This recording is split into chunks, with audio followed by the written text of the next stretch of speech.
In this video, we're going to create this photographer's portfolio site from scratch.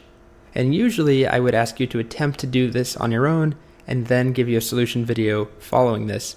However, this time it's a deliberate code along, so I'd like you to attempt to code along. And if you prefer, you can watch it once through and then code along the next time. But the goal here is that we're going to do it together. And there are two other things that we want to get out of this. The first one is there's a new property I'm going to show called float.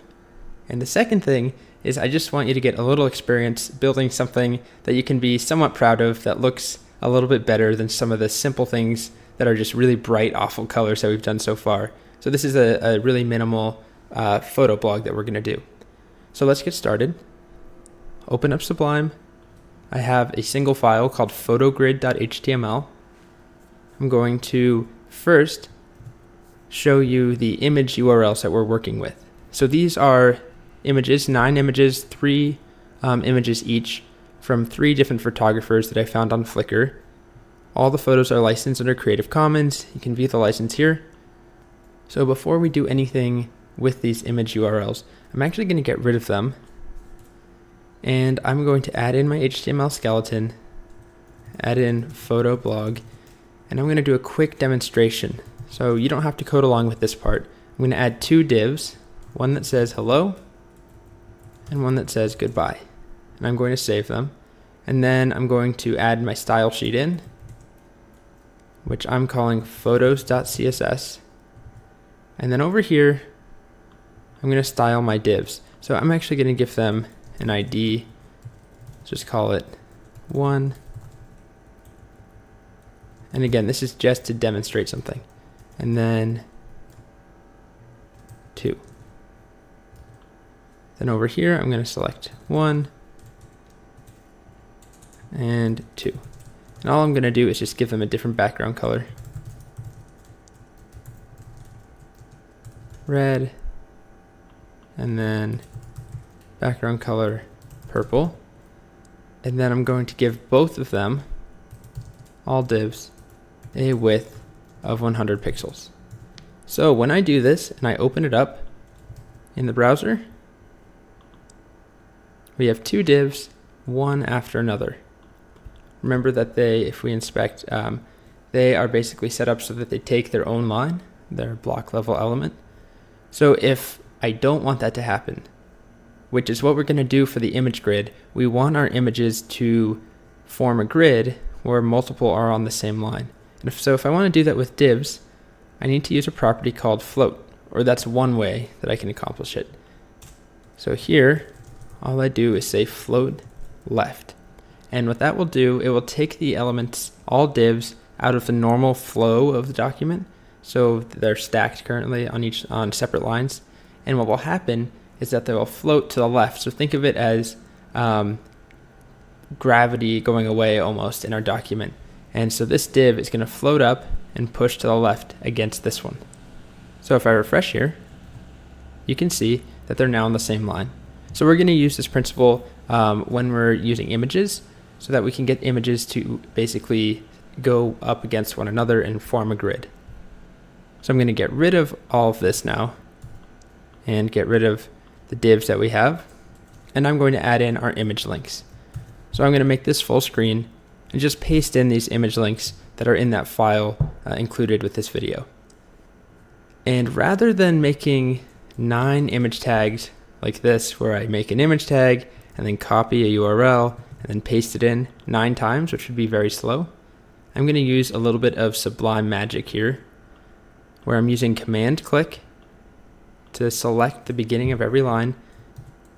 And then I'm just going to type image source equals and then move to the end of the line. So I used command right arrow. Command left arrow takes you to the beginning, command right goes to the end, and then I'm going to finish with quote and then the closing bracket. So that was a really easy and quick way to enclose all those URLs as image tags. So if I save this and I go to the browser, you'll see when I refresh, we now have 9 images. Of course, they're not in a grid. They're taking up a lot of space. So what we're going to do now is go to our style sheet and select all images And the first thing that we probably want to do here is just give them a width. So let's give them a width like 100 pixels to start. And this is going to be way too small, but I want you to see what happens. I refresh, and you'll notice that all of these images now are in a line together, but that there's some spacing between them that we didn't specify. We never set margin or padding or anything. So what's happening is that there's actually some white space that's being added, and it's a little bit of a quirky thing in HTML, but when we have images without anything else, there's a white space or just a single space that's added between these. So if we want to get rid of that, we can use float. And remember that float will take things out of the flow of the document. So if I refresh now, you can see that our images are butting up against one another, and there's basically no space at all between them. And then we can go back and add that space in ourselves. So we obviously don't want them to take up this little space. We do want 3 going across, and we want some margin between them, but we want to control that. So by floating them, we got rid of the white space that the browser added for us, so that we can now go and add our own custom spacing using the margin property rather than actual white space. So now we're going to change the width, and let's start with 30%. So remember that the percent is relative to the parent element, so the body. So each one will take up 30% of the body. And the reason I'm starting with 30 is just to make sure they all fit on one line, or that 3 fit in one line. And you'll see that we get 3 of them going across, no space between, and then we have our 10% over here, because this is only 90% that we're taking up. So we're going to use that other percentage to actually split up the margin and add some spacing between them. So already we have a 3x3 grid, but what we want to do next is make it look like this, where we have even spacing between them. So we actually have to do a little bit of math. So I've already done it, but basically if we calculate this, there's a margin here, 1, there's a margin here, 2, there's a margin here, 3, and then on this one, 4, then on this one, 5, and on this one, 6. So we have 10%, and we need to divide that by 6. And 10 divided by 6 is 1.66. So what we're going to do is just say margin 1.66%. So if we go back to the browser and check out the result and refresh, you'll see that we get 3 evenly spaced images with spacing between them. So the math, just to hit that one more time, each one of these is 10%, so that gives us 30%, and each one has a margin of 1.6% on either side.